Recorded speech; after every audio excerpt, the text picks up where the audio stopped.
Hello बच्चों, let's see the question.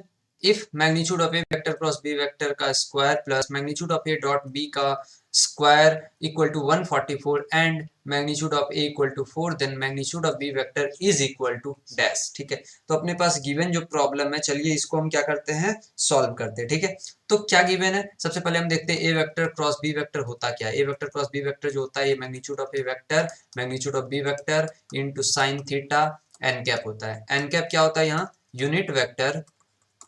Unit vector perpendicular to A vector and B vector. ठीक है, ये N cap जो unit vector perpendicular to A vector and B vector होता है। ठीक है, A vector dot B vector की अगर बात करें तो ये क्या होता है, magnitude of A vector into magnitude of B vector into cos theta. ठीक है, तो ये जो आ रहा है, अगर हम magnitude of A vector cross magnitude of B A vector cross B vector का मैग्नीट्यूड निकाले तो ये क्या आ जाएगा, ए वेक्टर का मैग्नीट्यूड एंड बी वेक्टर का magnitude into sine theta and N cap जो है यहाँ पर ये यूनिट वेक्टर, तो इसकी क्या हो जाएगी, 1 हो जाएगी। मींस ए वेक्टर का मैग्नीट्यूड एंड बी वेक्टर का मैग्नीट्यूड इनटू साइन थीटा हो जाएगा अपने पास।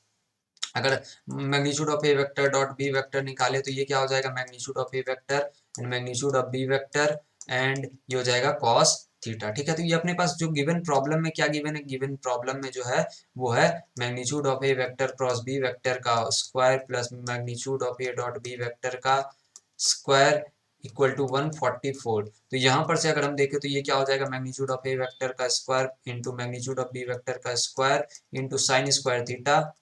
यहाँ से हो जाएगा ए वेक्टर का मैग्नीट्यूड का square into magnitude of B vector का square into cos square theta equal to 144 हो जाएगा यहाँ पर। तो यहाँ पर से क्या आ रहा है अपने पास, यहाँ पर से आ रहा है, अगर हम मैग्नीट्यूड ऑफ ए वेक्टर का square into magnitude of B vector का स्क्वायर अगर हम कॉमन ले लें, ये sine square theta plus cos square theta बन जा रहा है, इक्वल टू क्या आ रहा है, 144 आ रहा है। एंड ये value sine square theta plus cos square theta क्या होता है, 1 होता है। तो A magnitude of A vector का square into magnitude of B vector का स्क्वायर जो है ये क्या आ जाएगा, ये 144 आ जाएगा। एंड हमारे पास क्या गिवन है, magnitude of A vector equal to 4 है।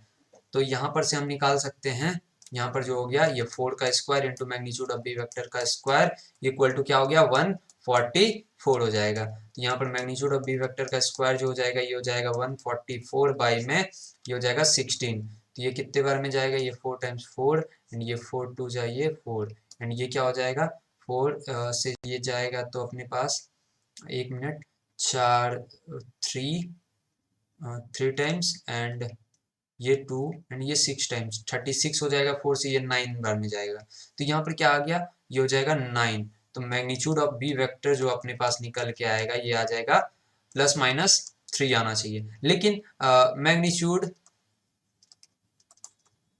Magnitude of any vector can't be cannot B